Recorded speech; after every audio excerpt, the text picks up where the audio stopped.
I used to believe trust was the foundation of any marriage. But when I started noticing my wife driving hundreds of extra miles each week, I realized something was very, very wrong. What started as a suspicion turned into cold, undeniable proof.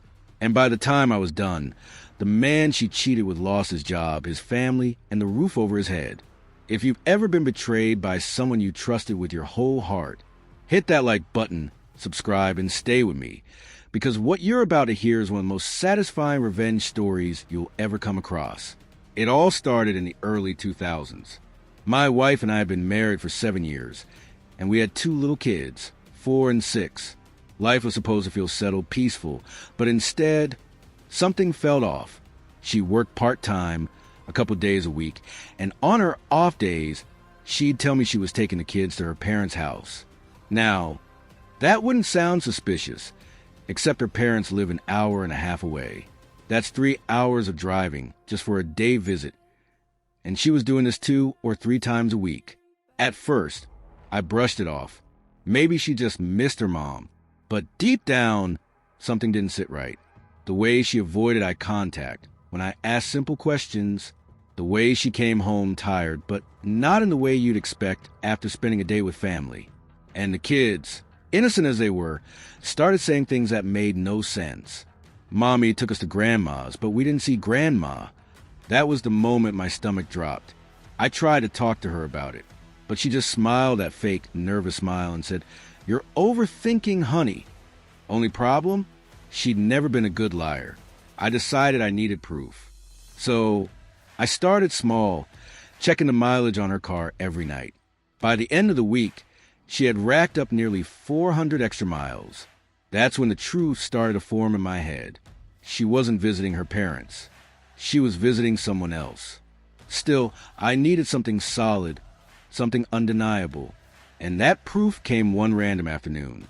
I sat down at our old desktop computer, and there it was, a yellow sticky note next to the keyboard with her AOL email password scribbled right on it. I hesitated for maybe 5 seconds, then logged in. Her inbox was full of chatter with her college best friend. And buried in those messages was the truth I'd been dreading. She was cheating on me with her ex-boyfriend from high school. The emails were full of disgusting details, not only about their meetups, but also the way she mocked his wife, calling her fat and boring. That was the moment my heart broke and hardened.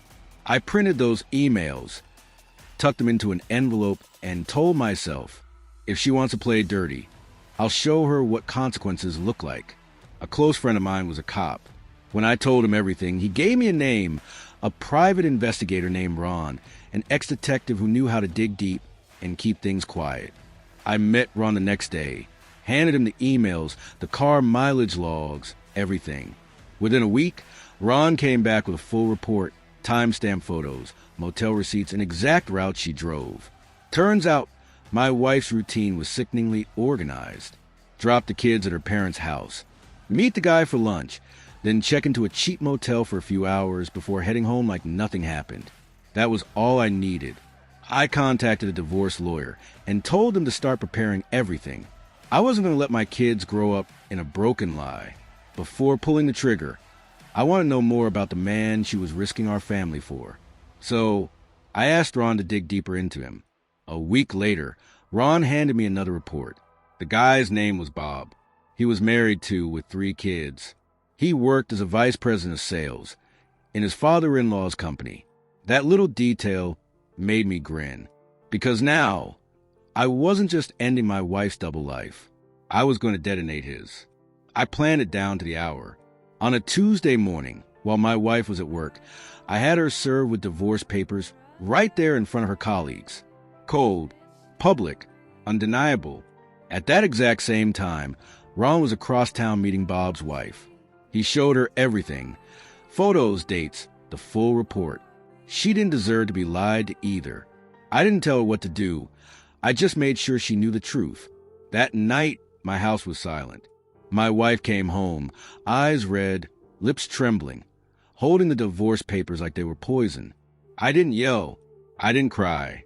I simply said, "You made your choice. Now you live with it." She packed a bag and left. And I went to bed in a house that, for the first time in months, felt honest, while her betrayal didn't impact my divorce settlement much. Bob's world completely imploded. His wife cleaned out their joint bank account, took their kids, moved back in with her parents, the same parents who owned both his company and his house. And when they found out what Bob had done, they fired him on the spot. Then they evicted him. Everything he had, career, family, respect, vanished overnight. Court documents later showed the full story. Bob tried fighting the divorce, but things got messy. He showed up at their house drunk one night, yelling, until her brother stepped in and broke his nose. After that came restraining orders, police reports, even a short stint in jail. It was chaos, and I watched it all unfold from a distance with a quiet satisfaction that karma had perfect timing. Years passed. Bob disappeared from the internet. No trace of him anywhere. His ex-wife, though, took over her father's company and built a stable life for her kids. I heard she's doing well. Good for her. She deserved that peace. As for me, my divorce was clean and quiet. I focused on my children, made sure they never felt like pawns in what happened. Once they grew up and started their own lives, I completely cut contact with my ex. No hate, no revenge beyond what was necessary. Just closure. Because some people deserve to face the ruins they built with their own hands. And me? I finally slept without wondering where she was.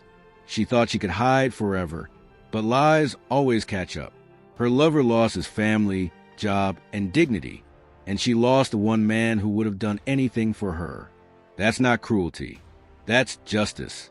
Betrayal doesn't always demand shouting or revenge fueled by rage. Sometimes the most powerful revenge is silent, letting the truth destroy everything the liar tried to protect. If this story hit you in the gut, hit that like button and tell us in the comments. Would you have done the same thing if you were in his shoes?